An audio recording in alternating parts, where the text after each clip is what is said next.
Will Captain Pike's first officer be sent to prison? Have we really seen the last of Chief Engineer Hemmer? And when will James T. Kirk show up again?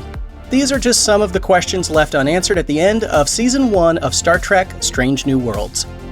Captain Pike's tough-as-nails First Officer No. 1 holds near legendary status in Star Trek history. Previously only seen in the original series episode, The Menagerie, which used clips from the unaired original pilot episode, fans have always been fascinated by the character.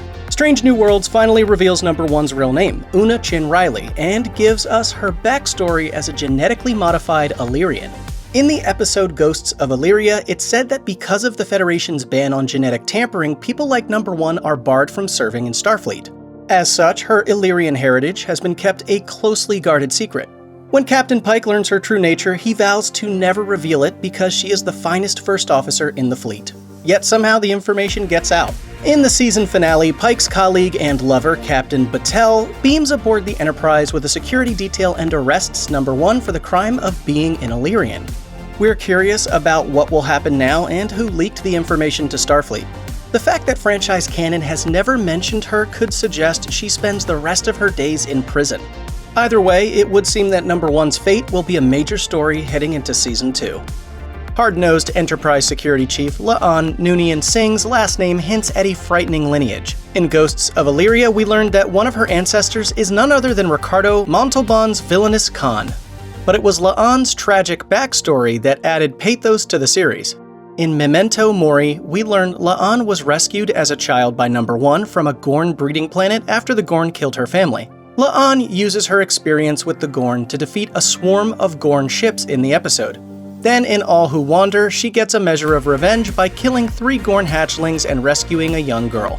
Perhaps reminded by her own ordeal, La'an takes a leave of absence to help the child locate her family. But will she return? We know actor Christina Chong will be back for Season 2, but will we follow her quest to reunite the girl with her family or see her return to a different Starfleet ship? Chong has revealed to Cinema Blend that she has filmed scenes with James T. Kirk actor Paul Wesley, stating, "I can't speak on story, but I can say that Paul Wesley is very funny and I love working with him." The alternate future Pike glimpsed in the season finale does show La'an serving as a commander aboard Kirk's ship. This may suggest La'an eventually finds a home on the USS Farragut. The cast of Star Trek: Strange New Worlds Season 1 combined old favorites like Captain Pike and Mr. Spock with exciting new characters like Chief Engineer Lieutenant Hemmer. The series' most distinct alien officer and biggest breakout character, Hemmer, is an Enar, an offshoot of the Andorians who possesses a form of precognition and telepathy. By the end of the first season, however, Hemmer sacrifices himself to save the rest of his shipmates. His death leaves the ship without a chief engineer. Is it possible that Chief Engineer Montgomery Scott will make his debut next season? Or are we due for another new character to work miracles in the engine room? I like this ship!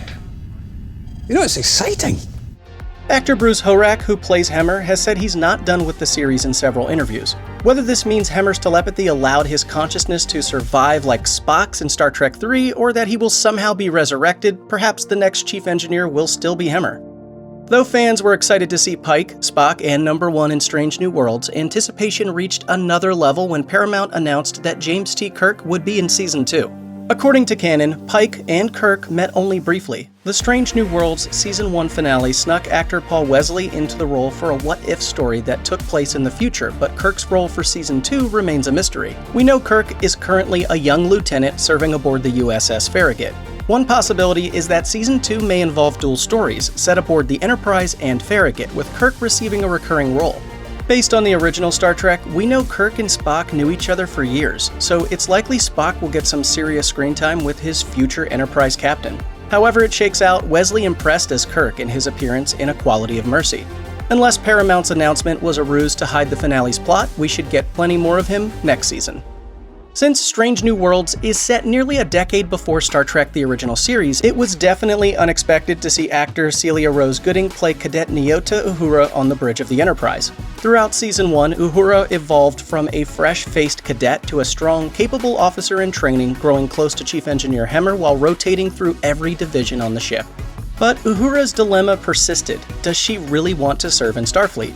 Uhura makes it clear she may not want to remain on the Enterprise, unsure if this is the right path for her. But thanks to her friendship with Engineer Hemmer and ultimately his sacrifice, it seems Uhura may have finally decided to stay.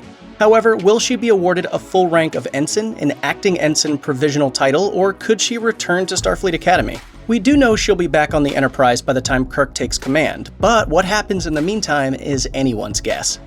Sonequa Martin Green's Michael Burnham wasn't the first lost Spock sibling to be retconned into the franchise.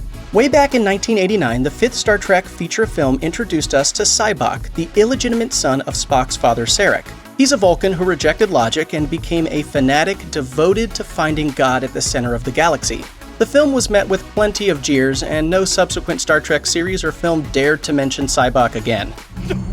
No! It's not possible.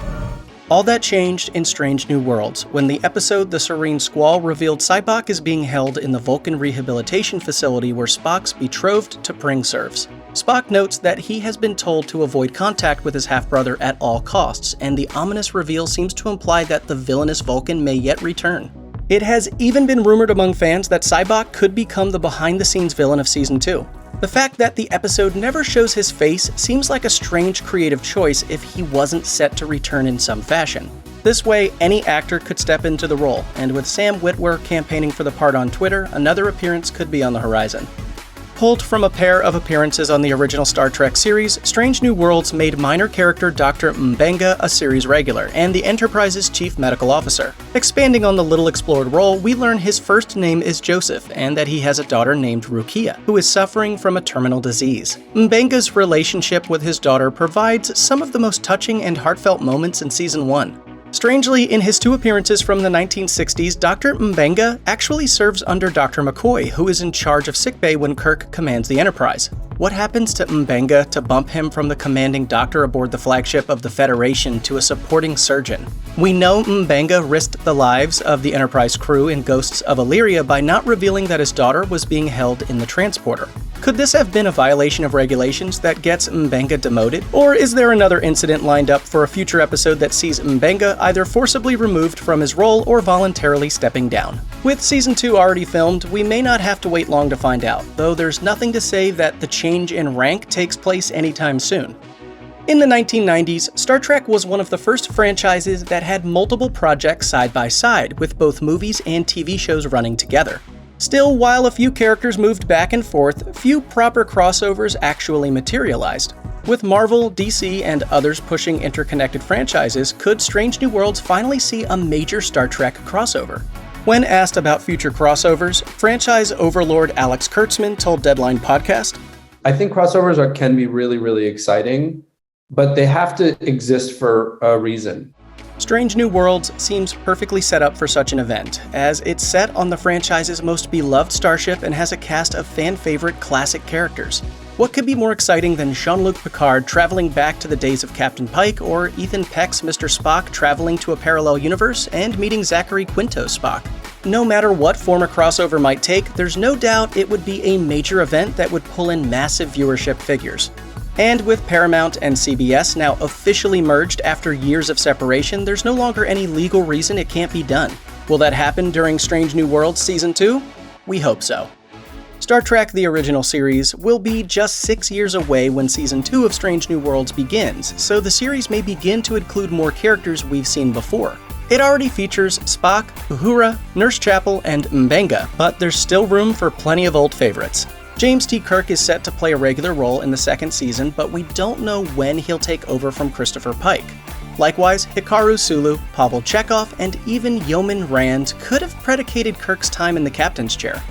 Scotty could be next in line to take over engineering after the death of Lieutenant Hemmer, but is it also possible that a younger Dr. McCoy could join the sickbay staff on his way to taking over for M'Benga? It's not just the main cast members either. The Star Trek franchise is full of recurring roles, side characters, and prominent one-offs that fans would love to see again.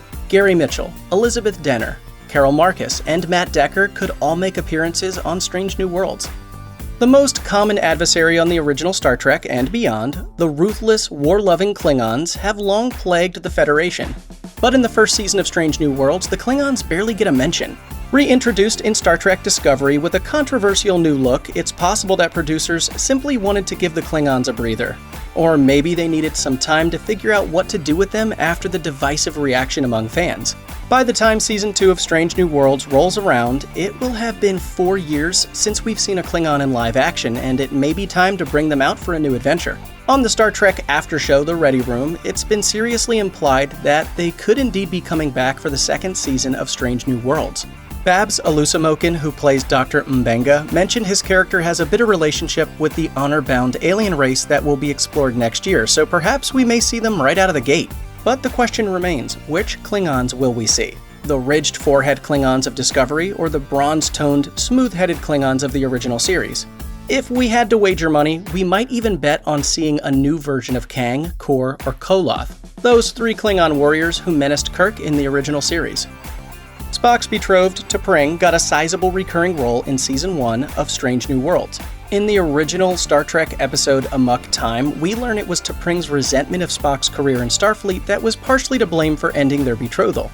We also learned that while Spock was serving on the Enterprise, T'Pring was involved with a Vulcan named Stonn, who she wished to marry. In Strange New Worlds, we learn Stonn is a colleague of T'Pring's at the Anteshkin Katil Retreat, a Vulcan criminal rehab colony on the third moon of Omicron Lauri. Stonn only gets a single line of dialogue in this appearance, but it's still a major reveal that could lead to a bigger role for Stonn in Season 2. Is it possible we could see the beginnings of his relationship with T'Pring, which will cause her to reconsider her commitment to Spock? With Sybok possibly being set up as a major villain, a trip back to Anteshkin Katil and the return of Stonn seems like it's in the cards.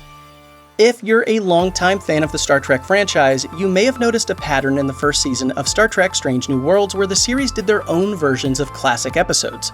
There was the iconic Prime Directive episode where the crew must decide whether to reveal themselves to a pre-warp society. We also saw a Disease on the Ship episode, a Fantasy Come to Life episode, and a Monster on the Ship episode. The season finale even did a time travel story in classic Star Trek fashion. But there are still plenty of classic stories Strange New Worlds hasn't done yet. Perhaps in Season 2 we'll see a crew member on trial episode. In fact, with Number 1 in custody of Starfleet security at the close of the cliffhanger finale, that one seems likely.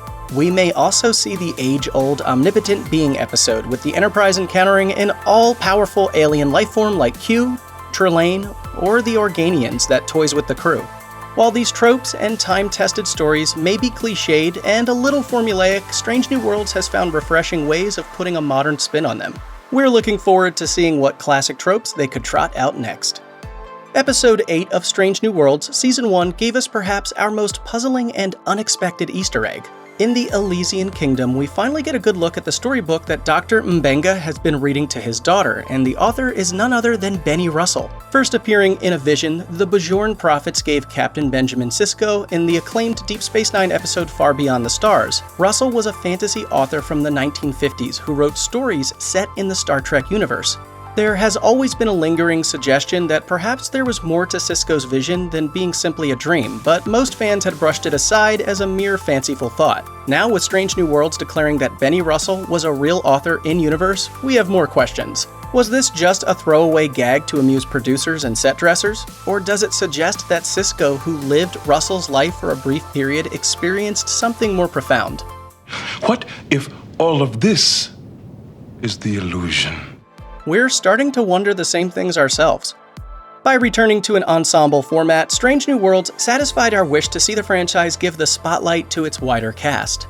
The first season spent time exploring Captain Pike, Number 1, and Mr. Spock's story arcs. But there were episodes centering on Security Chief La'an and Dr. M'Benga, while major B stories were given to Nurse Chapel and Chief Engineer Hemmer. In fact, we arguably learned more about Uhura in the episode Children of the Comet than we did in all of Star Trek the original series. Sadly, one major cast member was absent from the party, Lieutenant Erica Ortegas. Captain Pike's operations officer, Ortegas is a navigator and weapons officer, and she was always active in any scene where the ship saw action. Actor Melissa Navia got some fun scenes when off-duty and offered a few cracking one-liners, but unfortunately she didn't get an episode devoted to her. Could Season 2 see the series finally give the spotlight to Ortegas? Fans who love her go-get-'em attitude are certainly hoping that's the case, and so are we.